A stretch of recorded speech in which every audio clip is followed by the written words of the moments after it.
So I'm hoping I could start and probably rush through it before other people join, right? Okay, so my objectives for this talk will be to review the pathophysiology of hyperuricemia resulting from chronic kidney disease. Also to discuss the available evidence suggesting hyperuricemia and its poor cardiovascular and CKD outcomes. Then to highlight some updates from our recent concluded HASD meeting in February this year, especially emphasizing things about dialysis access, both for PD and HD. I have no disclosure. So I'll start with a case. One of my patients in the clinic, 76-year-old with hypertension, diabetes, non-ischemic cardiomyopathy, EF was around 25-30. She required AICD implantation. The battery got replaced in 2009 after 1999 insertion. She's got bilateral breast cancer. She's gotten chemo, had flap reconstruction for bilateral lymphedema, CKD. I thought it was for hypertension, chemo drugs, and chronic CRS, regular syndrome. She's also got a history of gout, and she's been requiring haloperidol for the number of years I've been taking care of this lady. And then she developed gouty attack in January of last year when she went to ED, and ED said, "Wow, do you know that the haloperidol you're taking is the one causing your gout?" I didn't get to know about this until the year after, and they stopped it. Well, they convinced her to stop it, so she self-stopped it. And this is we have wealth of our labs from 1993 up until this year. So this was around the time they convinced her to stop. And of course, as one would expect, in CKD4 things started going up. I know hyperuricemia is controversial, right? Yeah, so but I'll try and go through some of the evidence to maybe convince you that if you can use it, try. In a way, still be better for patients. I'm sure everybody probably who knows me since I've been here, I usually refer to this. It helps me to put the evidence we're going through into perspective. Yes, we have the bedrock in the lab, right? But if we're talking of evidences, we're talking of systematic review, meta-analysis, close to that is RCTs, right? Yeah, good question. I know it's too early. Yes, So sir. can you go back on it? Yes, So sir. when you say systemic review meta-analysis is better than RCT, does it by default assume systemic review and meta-analysis of RCT is better than RCT, or meta-analysis can be of any observational study? Is that better than RCT? Yes, I won't tell you that I'm the best of evidence reviewer here, but if you have studies that within RCTs and also even observational studies that you've been able to put a lot of them together and you've reviewed in a systematic way, I think you could still get some evidence from it. It may tell you more about associations rather than causality, right? That's the way I look at this.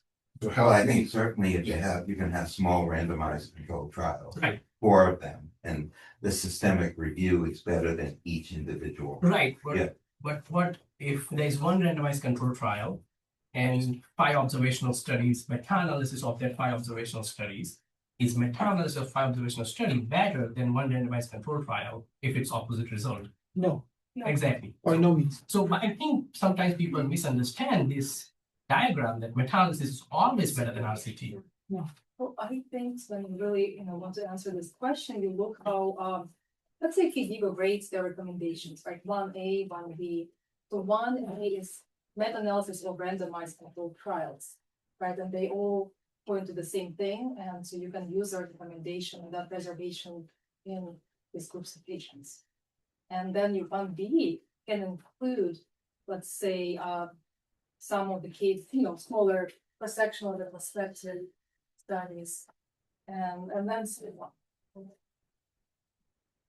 Sorry to interrupt. It's all right, sir. I'm so sorry.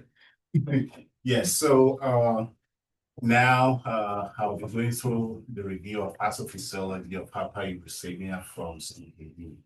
Now, I'm so sorry, it's jumping now. Now, the first set of questions. You should be seeing that in there. To participate, you don't have to register. Just for me to have an idea. Okay.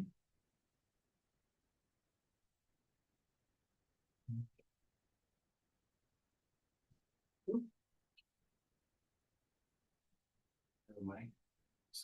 Sorry for going back. Okay. Here. This is what I'll get right. Okay. Actually, everybody is going with all of the above, and some people feel strongly liver produces everything, right? But the one that's that I got to sort of appreciate more here. So for those who chose all of the above, yes, they're right. Vascular endothelium, actually, endothelium, right? One cell layer within the vessels. Also help participate in blood with this. Another question. I promise you, men. So the sources for the synthesis of uric acid, is it? Yes, uric acid is probably the last element discovered. So calling it a compound is a misnomer.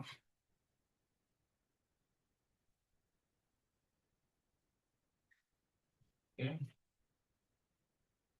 Yeah, so the body probably only makes it, right? Okay. So everybody actually, yeah. Yes, so people say that it's exogenous and endogenous. I actually, maybe I don't have to add much here. Now, the last question, but now, uric acid is excreted, multiple organs within the kidneys, exclusively by the kidney. Now, we're going into percentages, just like our other weeks percentages, right?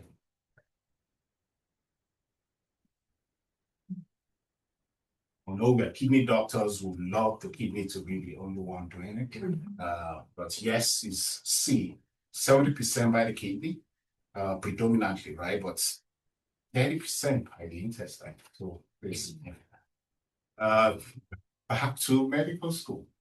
I know we love things like this, right? But the bulk of things to look at here is that you have two member rings linked together, 5 cycle, 5 member there, 6 member there, joined together in the middle. And more of going back to the basics, purines and pyrimidines. We love you so much, except probably for the terminal, maybe for Ali as well. Probably they don't like things like that. Yeah, so we love this. But to remind ourselves a little bit about it, so we were looking at uric acid there, so 5-membered ring. So meaning pyrimidines probably won't be contributing to what we're talking about today. And so the purines we're talking about are adenine and guanine. And now more about this, nucleotides. Those are the monomer building blocks of DNA and RNA. They store and transmit genetic information. In terms of the composition of nucleotide, it's got a nitrogenous base. So in terms of purines, we're talking of adenine and guanosine. Now, in addition to that, we have 5-carbon sugar ribose with all the oxiribose, and then the phosphate group. Nucleotide production is probably could be de novo, so just reminding us again that could be made from within the body through purine salvage pathway, or it could be from what we're here. Just a reminder of this as well, which we love. so much. So in terms of contribution for the sources, we get about 100 to 200 from diet, and about 500 to 600 from the salvage pathway. And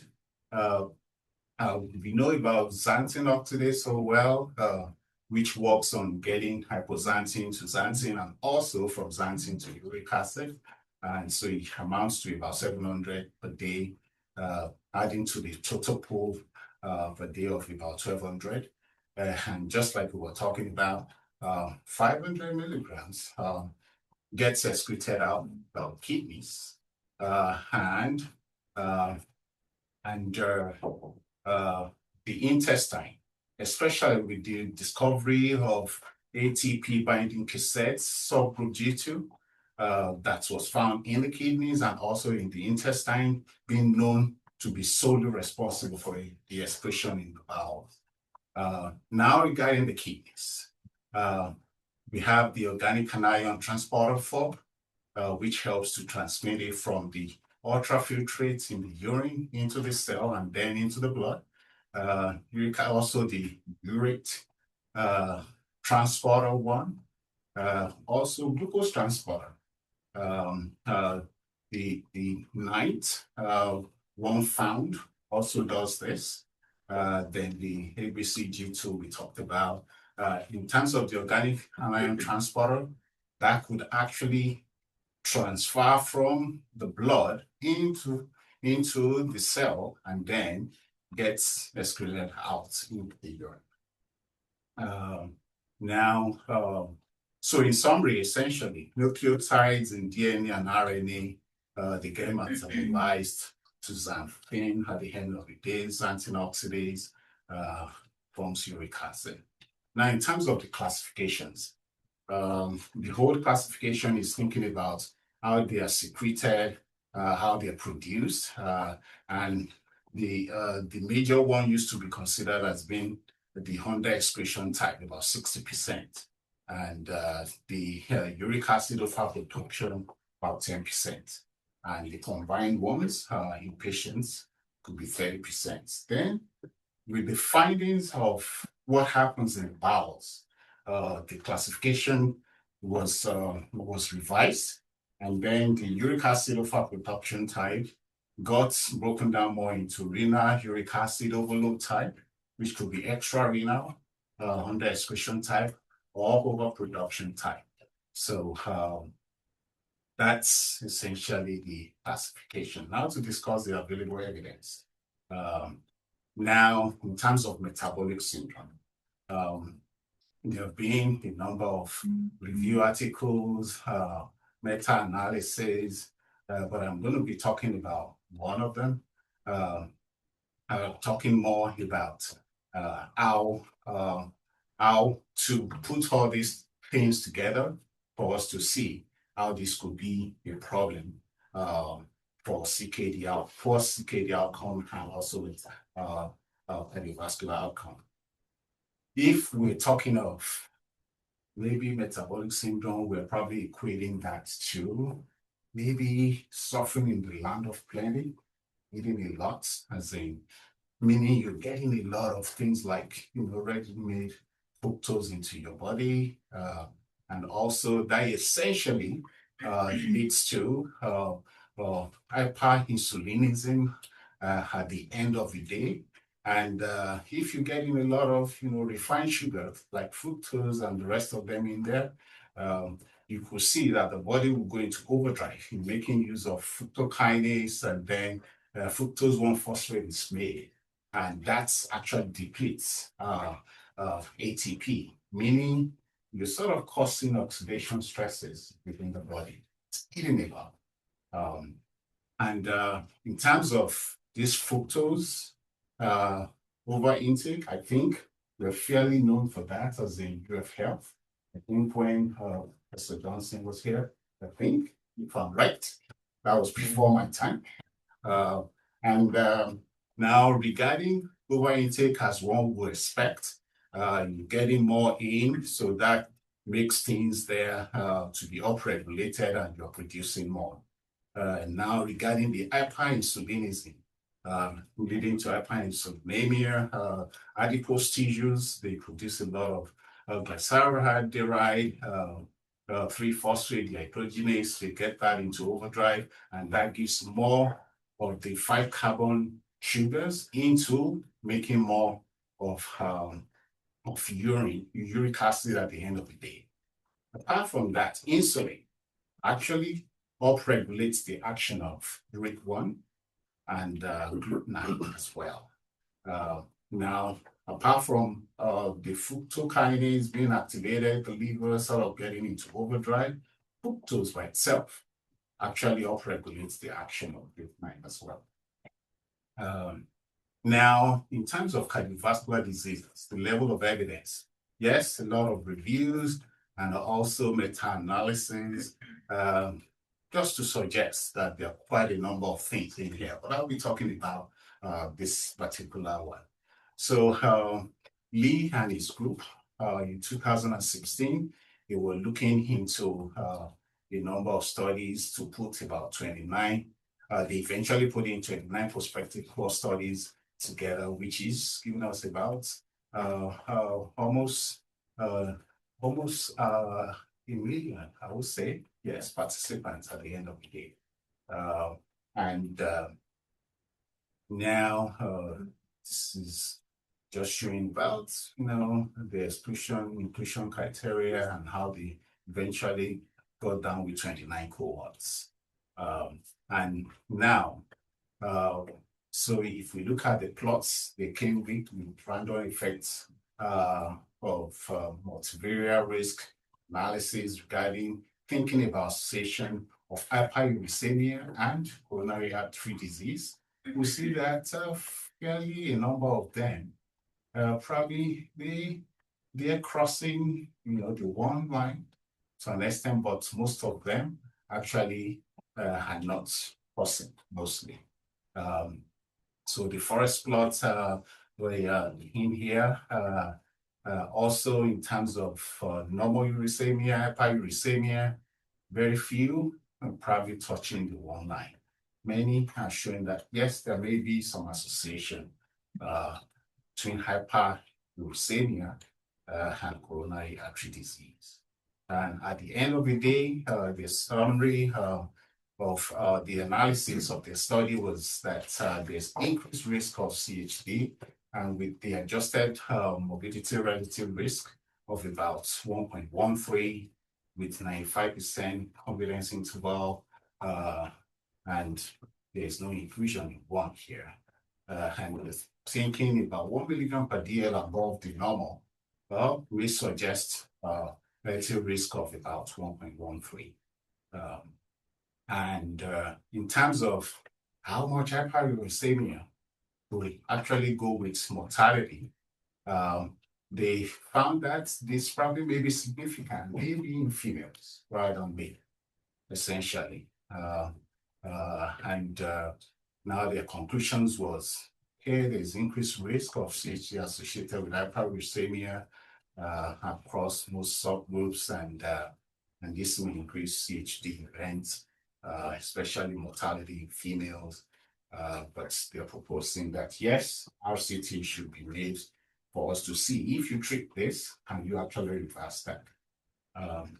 Now, in terms of hyperuricemia-induced vascular dysfunction and thrombosis, a number of studies are showing that the way these mechanisms actually affect through oxidative stress, we talked about xanthine oxidase, using a lot of ATPs, and then you end up with a number of other things, and then inflammatory response as well. We talked about insulin resistance in there, with a lot of activities ongoing. The passing rates also get stressed out, and also realizing that vascular endothelium also gets involved with all of this, would actually lead to some stress within the endothelium as well. Stimulation of renin-angiotensin system have also been suggested, and also the inhibition of endothelial nitric oxide and and regarding the other vascular endothelial dysfunctions.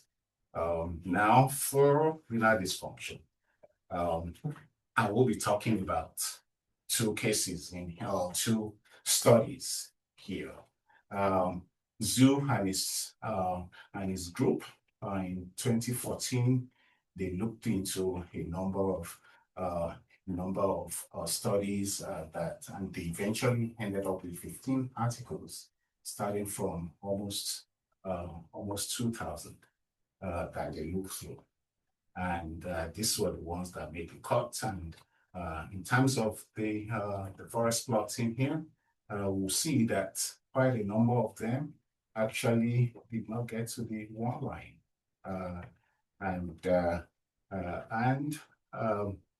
But when they were looking more into the mean age group, the one that actually was sort of significant was if probably they're less than 60, right, rather than being more than 50, with p-value not being significant for those of 60.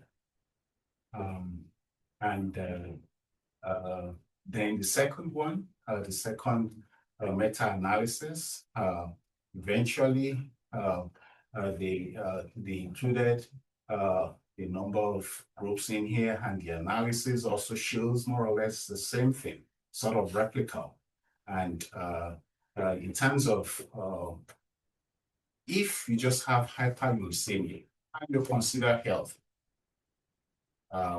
saying that it could be an independent sort of risk factor that may actually make you have CKD. I know we know diabetes and hypertension, they are the leading causes of CKD. But if get adjusted with their studies, actually is actually favoring that hyperuricemia could be an independent risk factor. And this is a funnel plot to support some of their decisions. Now, in terms of the molecular mechanisms of how this could cause renal dysfunction, again, endothelial dysfunctions have been found and impaired production of nitric oxide. Johnson et al. 2003, and then activation of active and inflammatory processes leading to sodium retention, vasoconstriction, eventually leading to hypertension. I'm thinking this could be the trigger leading to subclinical renal damages and they were able to show some of this, especially Fig and his group were able to show this in animal models. Also, looking at histologic evidences in those that actually that was just hyperuricemia, not hypertensive, and the things that were seen on histology were also suggestive of arteriosclerosis and tubulointerstitial injury. Now, in terms of vascular resistance, that's afferent and efferent. It also been suggested that it may lead to glomerular perfusion dysfunction. And we talked about RAS. So, looking at the pharmacologic action points for uric acid during treatment, yes, the first line is still about allopurinol, right? You're trying to inhibit xanthine oxidase in there, essentially reducing the pool that may get into the intestine and the kidneys. And the others that are also used are febuxostat and tocilizumab. Now, if you're thinking of just depleting uric acid out of the body, we know how probably the oncologists use probenecid to help get this out of the body.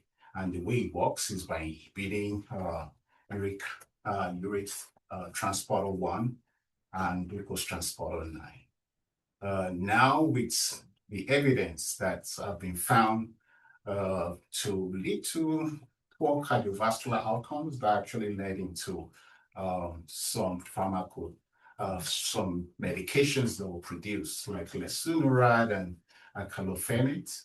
And the way they work is inhibiting organic anion transporter 4 and urate transporter 1. And they've been able to show some other medications made. They've been able to show that the lesinurad actually compares fairly well with febuxostat.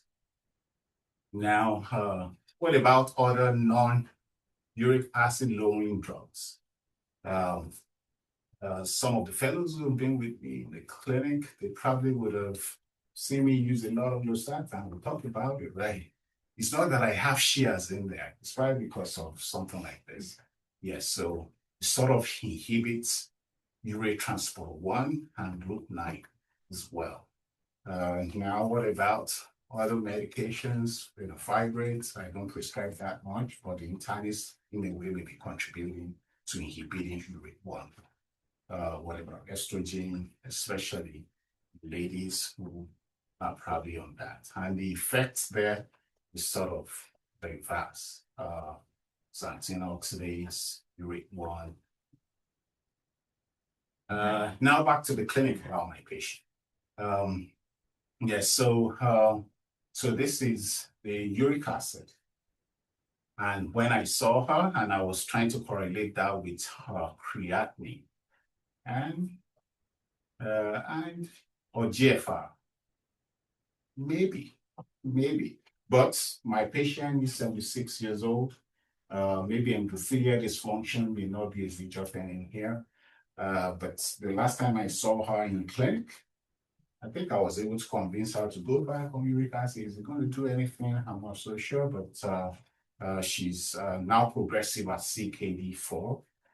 So how do I sort of use this in clinic? Yes, if probably they have other things and uric acid is now more than 9, getting to 10, yes, I will consider if probably have done due justice in getting, those who are taking care of their diabetes to have done fairly well with that.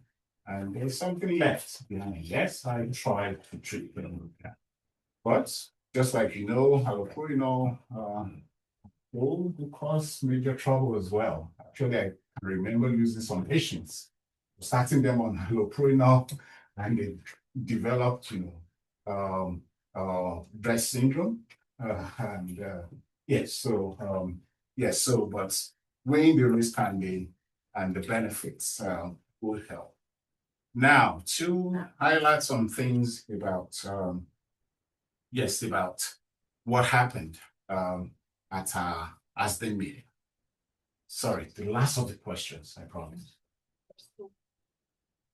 Okay, maybe this may help. You don't have to register if you're joining. It's just to. When we use it the first time, that was the first question that came up actually. Sorry? When you use your first QR code at the beginning. Oh, that's the one that I think I start that. No, let's do. When it's cheated now. Oh, look at that. God help me now. So, everybody loves preemptive kidney transplant. Or you put embed PD catheter. Or you work towards getting mature permanent vascular access long before.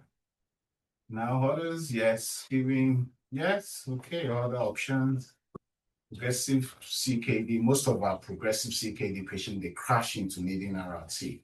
So initiating urgent start PD and listing them for kidney transplantation may be the way out. Or yes, initiated. Dr. Shukla is not here. Yes, so excellent. Well, this is too tedious for us to think about. Why don't you just leave it to the patient? Yes, outsource this to palliative supportive care. We're not asking you to put them on palliation, but for them to help you do the job, rather than nephrologist defining goal of CKD. Okay, seems everybody wants to go with that. Okay, you will see that I'm leaving something out here. But Olaoye, when you start a sentence for the fellow to take the board, Yes. given the something they're trying to treat you, Yes. the answer is not there. They're trying to distract you to something, Right. just like you was trying to do it. Yeah, but you will see that something is glaringly absent here. CKD education. Okay. So yes, we know it all, right? But you want to put the patient in the center of all of this. So CKD education, give them a lot of information, and with you and your patients, sort of deciding on where they want to treat this disease, goes a long way. And this is what we also used to be a guiding light for us in ASLINK. Now, just to remind ourselves, which we know so well, yes, kidney transplant, PD, hemodialysis, or medical only, or hospice. And in terms of how things are evolving, yes, we're talking about Xeno now. We also talk about it out there, even though we don't need to procedures, right? But we talk about it. Maybe we may be involved at some point. Yes, so PD, yes, a lot of people actually put in PD now simultaneously, and that is evolving. Each meeting we attend, people come with what has been useful for them in their practice, how to sort of put in PD without having to wait on the surgical referral, anesthesia, and the rest of them. And also percutaneous AVF. Before this meeting, I was thinking probably we had reached the end of the road, but apparently I'll get to talk more about that. So things are evolving. Now, some things I saw, Peditopia, I love that. I was thinking Dr. Shukla was going to like that as well. Peditopia, PD as the first choice. We remember so well, right? 2019, thinking first choice PDP. And how are we doing so far? Probably going to find out more. It seems to be the obvious choice for home hemodialysis. If we're thinking financial grounds, like in Asia, you actually don't have options to choose that. Oh, I only want to go there 3 times a week. Yes, you start with PD. If you feel that big, you'll be taken over to hemodialysis. Now, in terms of overall healthcare costs, so for home hemo, it's less than 1%. In center, that's the bulk of what we do, right? 80%. Preemptive, that would love to be the ideal. It's about 3.8%. And PD but it's still flat if you're thinking of the number of years. Even 7 years after we're making this as choice. Now, in terms of the cost, yes, what we're saying is that within the first year, yes, so it could be maybe a little bit cheaper in the first year, but as years accrue, things actually get more expensive down the line. And so also the outcome gets worse over time. Now, in terms of some of the good things about PD, yes, potassium, we know how our patients probably might have gone through a lot of restrictions before they end up with cascading. But yes, you ask them, you can liberalize now, even if you're not doing enough, I will add more to it. And fluid, yes, just as shown in there, calories, protein for PD, yes, you will need to eat more compared to HD. And phosphorus goes, either ways. But there's some little way with PD. I think the maximum level could go as 7, but for HD, it's between 2.5 and 5.5 that you should watch. Now, in terms of patient's choice and their lifestyle changes, So if we're looking at the color codes in there, major disadvantages, receive treatment at home, people put it there, but you will see that they're seeing that as a major advantage. You do this in the comfort of your home. In terms of still being employable, it compares fairly well as well. So major advantage, look at that. It's looking okay for PD as well. And now, in terms of technical requirement for surgery, so what would be the contraindications that we consider when you're sending your patients for PD? If probably you cannot correct mechanical wall defects, yes, you're not likely to be able to use the peritoneum for dialysis. I guess it stands to reason infection be a rate limiting one as well. For Crohn's disease, this chronic inflammation ongoing. Also diverticulitis, it is not just simple diverticulitis. One episode, it is frequent episodes. And relative will be small peritoneal cavity, abdominal wall hernias. Yes, if they have that, yes, you could send them for repair and still plan the PD. Even if they have vascular grafts within the belly, yes, VP shunts. I remember Dr. Shah, when we had a case like that, we actually clarified that yes, some could still go ahead with PD, but you have to be extra careful.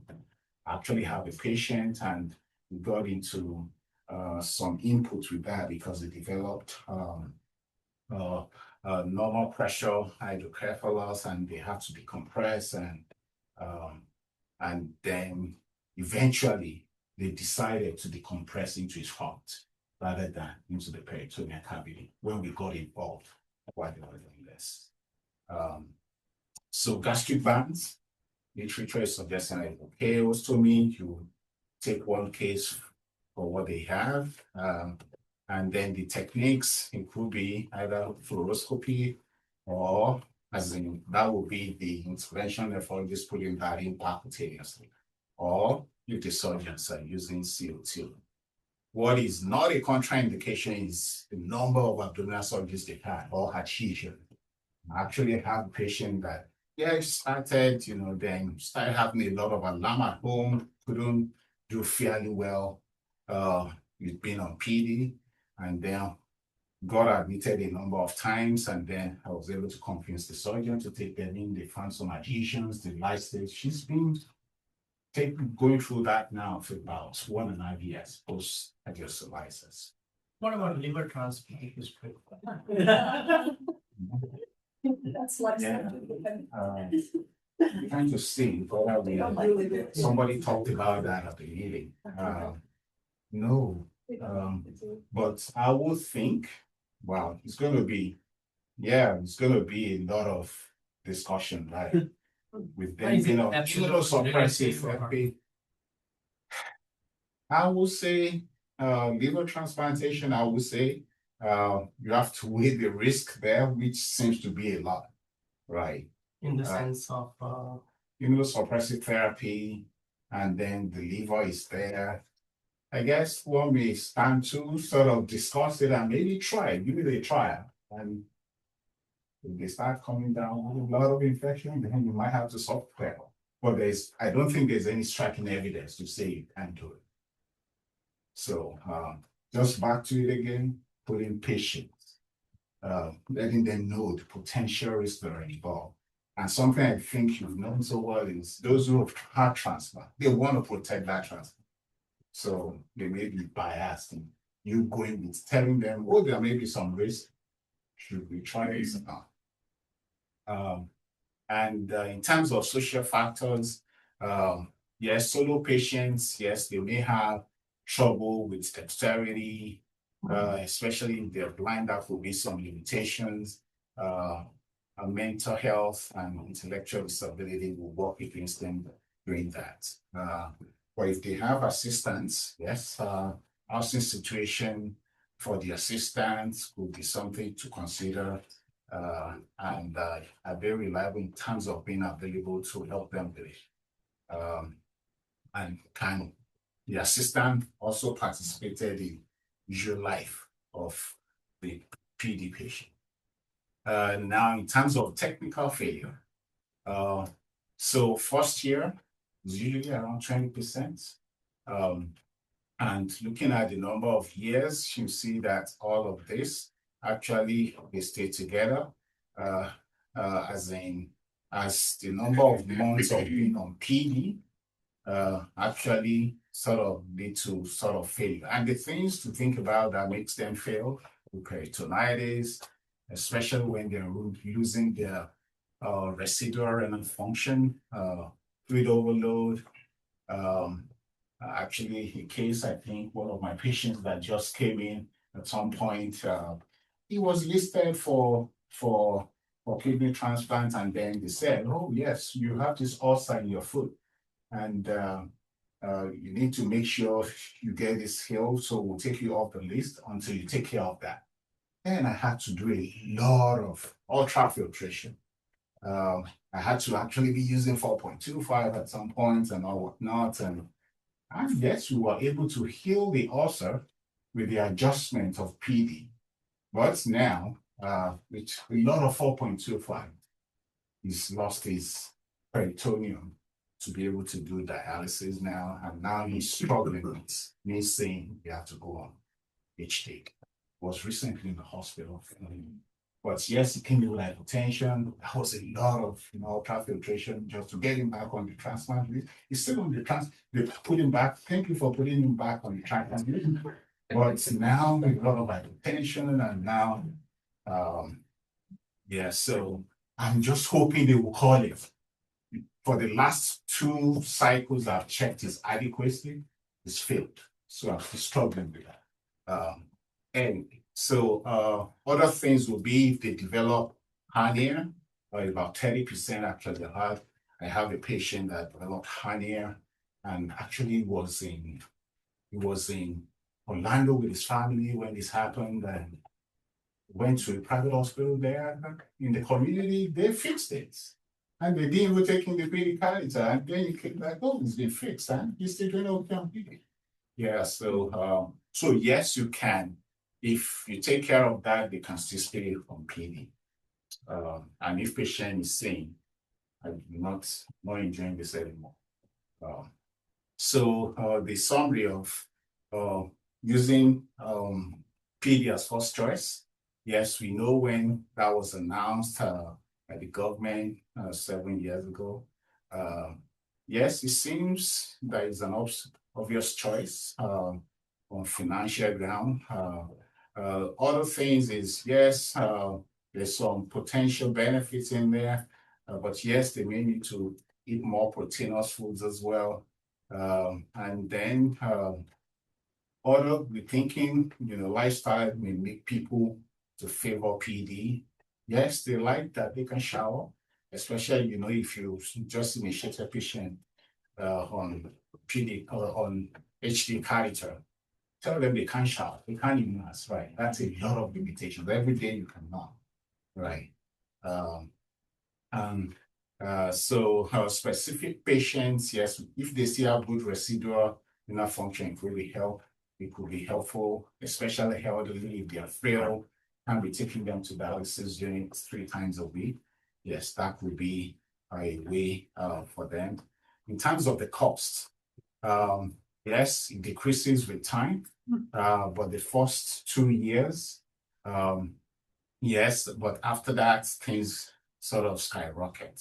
And so also the outcomes, just like we talked about technical failure along the line. Now, catheter-dependent patients. We know of patients that will depend on just using catheters most of the time. And we had some discussions about that. So yes, we know we want them to have, a fistula or a graft as the first choice. Yes, there have been some initiatives we've done along that line. But one of the presenters try to make the case that, yes, if you're persisting, sometimes making to some harmful facility in some patients.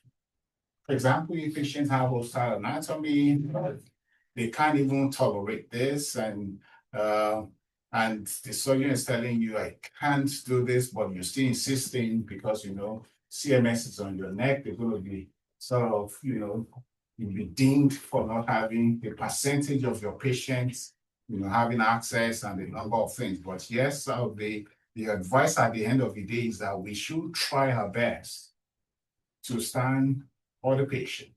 All it may take would be for you to say, with what is going on, document there that, yes, I think this patient is catheter dependent.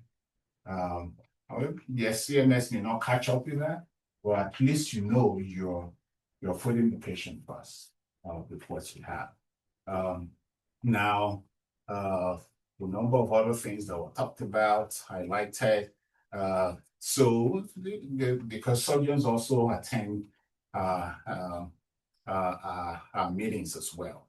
So we're sort of empowering surgeons. Don't think this is going to mean more work for you. Be strong enough to decline inappropriate AV access request, although if you go to somebody who works with a hammer, people want to use a hammer, right? So but so we're telling them put patient first. So document clear contraindication, discuss potentials, hemodynamic risk, and referring nephrologist. A case that was mostly talked about when you're thinking about that would be those with Hyperuricemia syndrome, with probably systolic dysfunction, heart failure with reduced ejection fraction. If you can imagine, sort of diverting the arterial flow through the venous system, and they're going back to the heart. You're overloading the heart more, especially in somebody whose EF is already low. So you may not be helping such patients, and you may be tempted to think you're harming the patient, which will probably be the reality.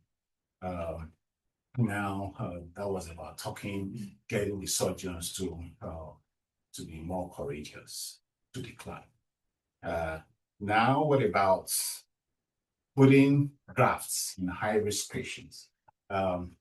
So the indications will be veins are too small. When I do vein mapping, I'm looking out for the diameter of the vein. For AVF, I'm looking at a vein around 2.5. And if I'm thinking, they're probably graft patient 4 millimeters. Yes, they might have had vein mapping in the past, but if probably they haven't progressed into kidney disease and it's taking maybe 2-3 years, you should obtain another vein mapping. If now they have indication to have that. Then regional anesthesia, how does that help? We all know about sympathetic, parasympathetic nervous system. If you're doing regional and you're going to that group of the limb you're walking on, if you block that, actually you may see the potential of that vein tell you that yes, they may actually expand well if you hook them up. Other things would be arrow is too small, especially when it's less than 2 millimeters. For Euro graft, so yes, it has to be up to 3 millimeters. And bifurcation will be some major issues.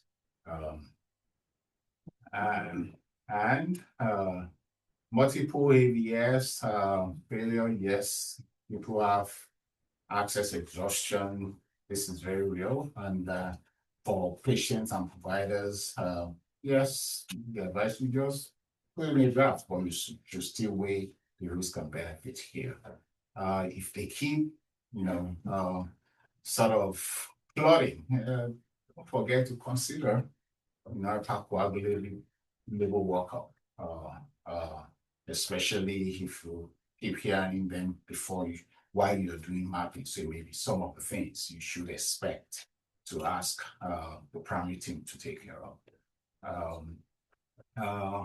Still conditions, yes, there will be, so some of the things we talk about is you should think about putting an access down. If it's a threat to the limb or a threat to the patient's life. Yes, so closing an access down will be valid reasons to do so. No, we want to keep dialysis going. If it's a risk to that patient's limb or to their life, yes, you have to put that access down. Then we think, okay, maybe catheter is the only way to still keep life going in such patients. Patients with significant PAD, proud still, avoiding distal brachial artery inflow, those would be those who could be prone to developing Still syndrome. Still syndrome, as the name implies, yes. So you're stilling the arterial flow in for your dialysis, and the parts distal, you probably they have upper arm access. So distally, they will probably complain a lot about arm symptoms and things like that. So if you're stilling the nutrition for this, just for your dialysis. There are things to do about that. Yes, you could do banding. It may help sort of divert some blood back in there. But if they can't survive it, yes, you have to put that access down. Yes, so yes, that was interesting to me. One of the surgeons talked about this. Yes. It's been around 20 years. I know, so I had. Yes, I said, wow, I'm still discovering More. new things. More. Wow, yeah. A lot of people died from it. So no wonder I'm not hearing about it. But one of the surgeons will be talking about it. So endo EVF. So I thought it was probably gone. Apparently not. It has to be in the hands of who's doing it. What is endo EVF? So there, for you to be able to do dialysis, hemodialysis, you have to find a way to find arterial flow that is deep-seated in the limb to supply veins that are located in the periphery. To be able to do this, patients have to have what we call perforating vein. That's the vein that connects the peripheral system with the deep system. Yes, if we're looking about how many of us who has this, maybe about 60–70%. But by the time they've had multiple comorbidities that's led to CKD, end-stage kidney disease, maybe 20% still have that for one to be able to do that. So there are two major ways to do it. Going to the artery and the vein, or you just go into the vein and then you find your way into the perforating vein and you go in there and you link them together. There are a number of things with the frequency ablation and the rest of them. I was so interested in. But it doesn't produce a lot of the kind of blood flow, access flow we used to, like, more than 600. Yeah, the idea will be the rule of 6. The fellows know when I'm talking about rule of 6. And yeah, so, but in actual reality, accesses that our technicians are used to, they have flows in the thousands sometimes, right? So meaning, yes, they feel that that's when they have the bravery to be able to come in. So now with us producing access of around 600, so we don't have experienced sort of technician who can sort of go into that well. So with that, things were dying out with endo EVF. But there's this colleague of ours who talked about what is done so far. And he's in San Antonio. He talked about his studies, the single center, and in putting, yes, so this will be the inclusion and exclusion criteria, yes, for a study. But in terms of things to target will be the vessels, if they're less than 2 millimeters, they don't qualify for endo EVF. And if they have edema there, if bubble test is not favorable. For the arterial lumen, more than 2 millimeters. For the perforator, I was talking about more than 2. Anyway, he's done about 1,000. So he's got a lot of experience in it. So if you ask him, although his patients group, they are mostly non-white, about 50%. And if he compares the kind of patients he has done to as an endo AVF with PD, so they compare with, 12% of PD, those who are not dialyzing, those were the 22% of his patients that eventually got into that, about 1,000 altogether. And he did this between 2018. This was actually around the time things were rolling out a lot with him. Anyway, talking to someone like this, you talked about, the creation maturation, about 97.2% at 1 year. For surgical access is about 50-50, even less than 50, depending on the surgeon you're working with. So talking to this colleague, yes, NOAVFC has a lot of life ahead of them. And in terms of what people are saying about it, that yes, you may need a lot of procedures when you create it, but he's saying in the best of hands, you actually don't need addition in about half of them. So I don't think we've had the last of endoAVF. So this is what I have.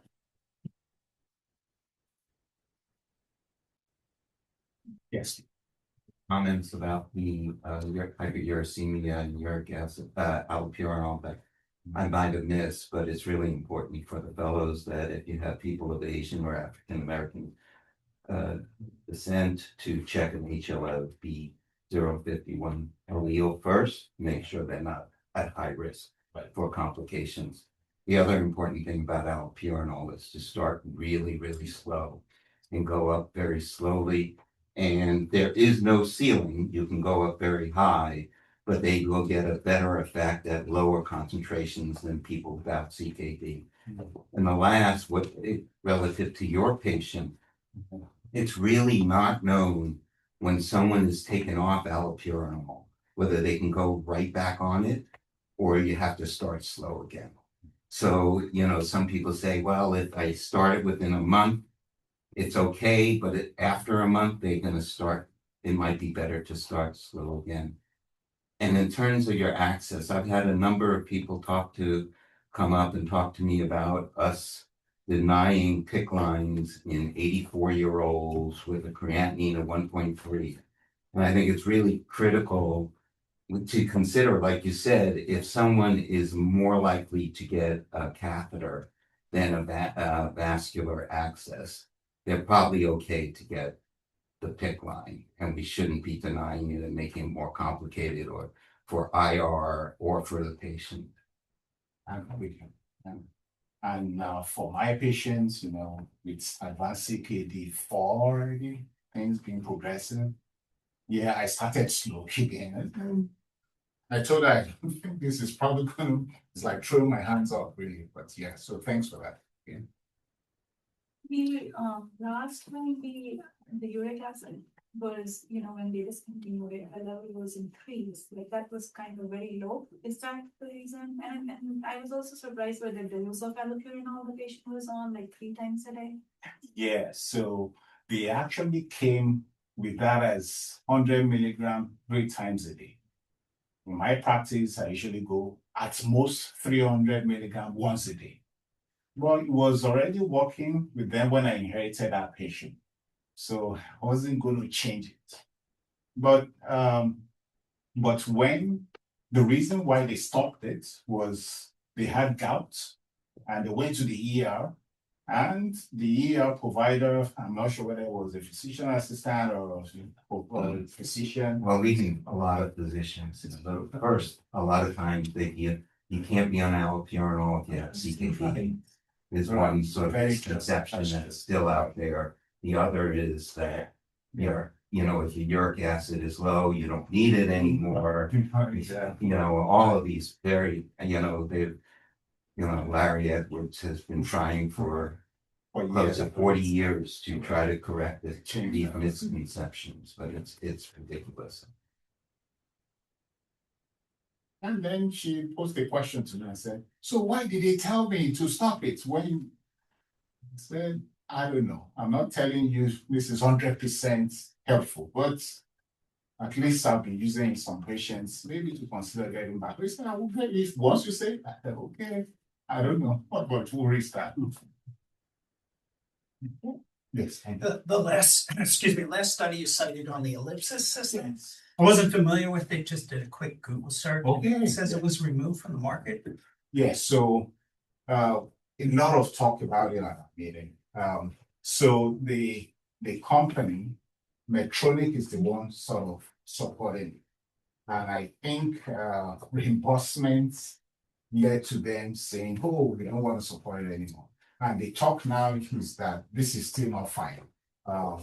That the originator of this is planning to buy the patency back and then funnel it through another one. But apart from ellipsis or at the meeting, there are so many other new ways now that we're thinking of going back to trainers and doing it again. So if it comes back, and actually here at Chance, work with I do my game mapping for them, and they try to put it in. My last patient I was sent to them a couple of months ago. So we don't have the radar anymore. Yeah, so just to buttress your point about that. So, but with what we're talking about, I think it's still going to be coming back in all the other. Okay. Thank you for coming. Thank you very much. Thank you. I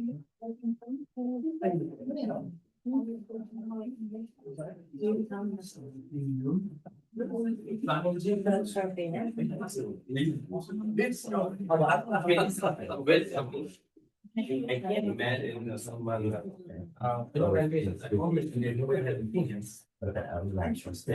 somehow suddenly thinks that their opinion.